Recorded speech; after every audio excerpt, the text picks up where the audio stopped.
Hello guys, সবাই কেমন আছো? আশা করি তোমরা সবাই খুব খুব খুব ভালো আছো and welcome back to my channel. So আজ আমি চলে এসেছি আর একটা নিউ ব্লগ নিয়ে তোমাদের কাছে।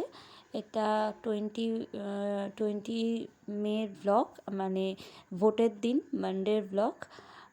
সো দেখতেই পাচ্ছ ওয়েদার ভীষণ খারাপ ছিল। এটা তখন বাজে ধরো 11:30। মুষলধারে বৃষ্টি নেমেছিল, কালবৈশাখীর ঝড় নেমে গিয়েছিল। তো বৃষ্টিটাকে খুব এনজয় করেছি, কারণ আমাদের অফিস ওদিনকে ছুটি ছিল, যাদের যাদের আমাদের ভোট ছিল পঞ্চম দফার। তো সেই সমস্ত ডিস্ট্রিক্টের ক্যান্ডিডেটদের ছুটি ছিল আমাদের। আর এই যে এখানে আমি ভোট দিতে যাওয়ার জন্য রেডি হয়ে গিয়েছিলাম, বাট এরকম বৃষ্টির ওয়েদার দেখে মনে হলো একটু রিলস বানাই বাড়ির ছাদে গিয়ে। তো এই যে আমি রিলস বানাচ্ছিলাম আর ভিডিওটা আমার দিদি করে দিচ্ছিলো। তখন অলমোস্ট বৃষ্টি প্রায় থেমে গিয়েছিল, বাট ওই ঝিরিঝিরি বৃষ্টি পড়ছিল, একটু রিলস বানাচ্ছিলাম। ছুটির দিন বলে কথা, এত সুন্দর একটা ওয়েদার, রিলস না বানালে হয় বলো? তো একটু রিলস বানাচ্ছিলাম। আই হোপ তোমরা আমার রিলস দুটো টাকা নাও। অবভিয়াসলি এই যে ইনস্টাতে, ফেসবুকে আমরা সবাই দুজনে দেখেছো। মিলে এখন ভোট দিতে যাচ্ছি, পঞ্চম দফার ভোট আমাদের বনগাঁ লোকসভার। টাকা না মুখটা। এই যে আমার দিদি আর আমি যাচ্ছি, পিছনে বাবা আসছে।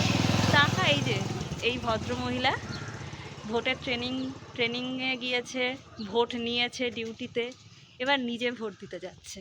তো দেখা যাক কতটা দায়িত্ব সহকারে নিজের ভোটটা দেয়, কীরকম লাগছে। এতদিন লোকের ভোট নিয়েছিস, এবার নিজে ভোট দিতে যাচ্ছিস, কীরকম লাগছে? এটা খারাপ ভালো লাগার কিছু নেই, সবার যেমন লাগে। ও ও যে টাকাটা পাবে ভোটের ডিউটি থেকে, সেটা দিয়ে কবে খাওয়াবি বল?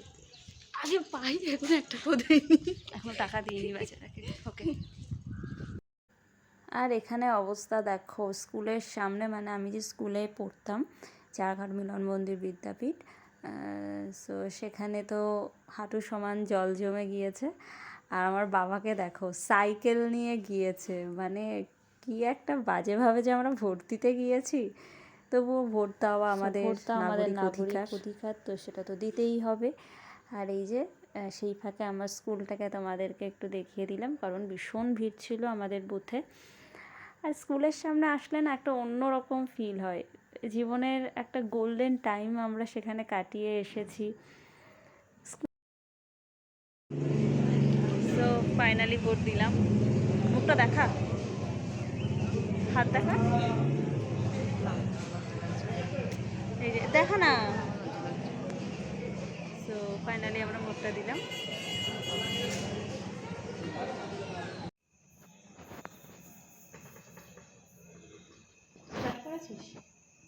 সো গাইস, চিকেন পকোড়া খেতে মন চেয়েছে ভোট দিয়ে বাড়িতে এসে সন্ধ্যাবেলা। সো এখন আমি মাংস কাটছি, এই যে মাংস কাটছি জীবনে প্রথমবার চিকেন পকোড়ার জন্য। খাওয়ার ইচ্ছে হলে মানুষ কি কি না করতে পারে, আর আমাকে দিয়ে করানো হচ্ছে। এই যে ক্যামেরা ধরে আছে আমার দিদি। পকোড়ার জন্য যে আমি চিকেনগুলো কেটেছিলাম, সেটা ফাইনালি আমি ম্যারিনেট করলাম। আর এবার এটা 40 মিনিটস মতন ফ্রিজে রাখবো, তারপরে ফ্রাই করবো। অ্যান্ড এটা হচ্ছে চিকেন কষার জন্য ম্যারিনেশন করলাম চিকেনটাকে। বেসিক্যালি আজকে চিকেনটা আমিই রান্না করব, ফার্স্ট টাইম চিকেন রান্না করছি। ম্যারিনেশন ডান। এবার এটাকে 45 মিনিটস মতন রেখে তারপরে কুক করব।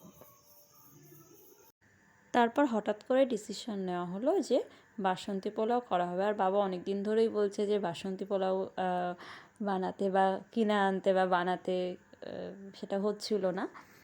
তো চিকেন যখন আছে তো বাসন্তী পোলাও করার একটা প্ল্যান করা হলো। আর এটা মানে দিদি অলমোস্ট সবটাই রেডি করে দিয়েছিল, আমি জাস্ট একটু খুন্তি নাড়ছিলাম। আর এই যে ফাইনালি আমি পকোড়াগুলোকে ফ্রাই করছিলাম। তো তোমরা বুঝতেই পারছো যে ভোটের দিনকে জাস্ট রাতের খাবারটা জমে গিয়েছিল। আর হ্যাঁ, তোমরা যারা যারা আমাকে বলছিলে কাকিমার ব্লগ কবে আসবে বা কাকিমাকে ভিডিওতে কবে দেখতে পাবো, আজকে কিন্তু তোমরা আমার মাকে দেখতে পাবে। আজকে আমার মা, ঠিক আছে এখন আর বললাম না, ওটা সারপ্রাইজই থাকলো, তোমরা এর পরেই দেখতে পাবে। পকোড়াগুলো কিন্তু আমিই ভাজছিলাম, বেশ ডিপ ফ্রাই করেছিলাম, আর ভীষণই টেস্টি হয়েছিল, সেটা তোমরা দেখেই বুঝতে পারছো। অনেকটা পরিমাণেই বানানো হয়েছিল পকোড়াটা।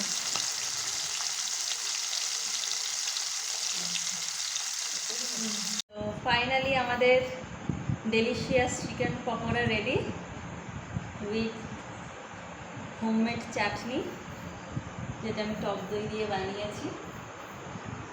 আজকে ফার্স্ট ট্রাই করবে মা।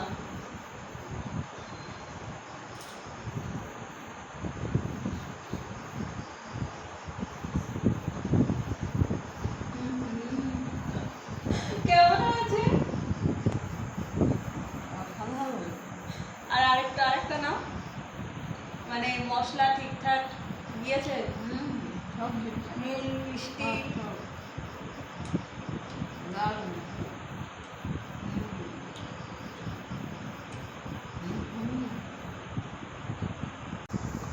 এবার আমি ট্রাই করছি। ভীষণ ক্রিপসি হয়েছে বিষয়টা, অ্যান্ড খুব সুন্দর বয়েল হয়েছে চিকেন, ম্যারিনেশনটা দারুণ হয়েছে, দারুণ খেতে হয়েছে। ভোটের দিন ভোট দিয়ে আসার পরে টায়ার্ডনেসটা সেটা এই চিকেন পকোড়াতেই মিটে গেল। ওয়েদারটা ভীষণ ভালো ছিল আজকে। আই হোপ তোমরা আমার ব্লগটা খুব এনজয় করবে। অ্যান্ড এই যে সেই ডেলিশিয়াস চিকেন কষা, যেটা আমি ম্যারিনেট করে রেখে দিয়েছিলাম।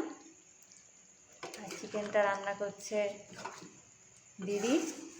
একটু মুখটা দেখা, তোর ঘরমাক্ত মুখটা কালো আসছে। এই যে the art, this is the art. একটু মুখটা দেখা, এই যে artist, the art and the artist.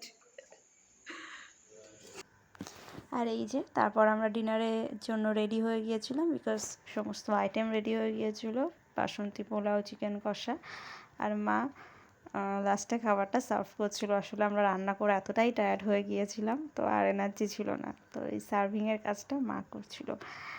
আর খাবারগুলো ভীষণই টেস্টি হয়েছিল। তোমরা কিন্তু জানিও যে তোমরা কারা কারা বাসন্তী পোলাও আর চিকেন কষার কম্বোটাকে ভালোবাসো। আমার তো ভীষণ ভালো লাগে। আর আই হোপ তোমরা আজকের ব্লগটা খুব খুব খুব এনজয় করেছো। আর এমন আরও সুন্দর সুন্দর ব্লগ দেখতে হলে আমার চ্যানেলটাকে কিন্তু সাবস্ক্রাইব করতে ভুলো না। সো আজকের মতন এখানেই এন্ড করলাম, দেখা হবে নেক্সট কোনো ব্লগে। So bye guys.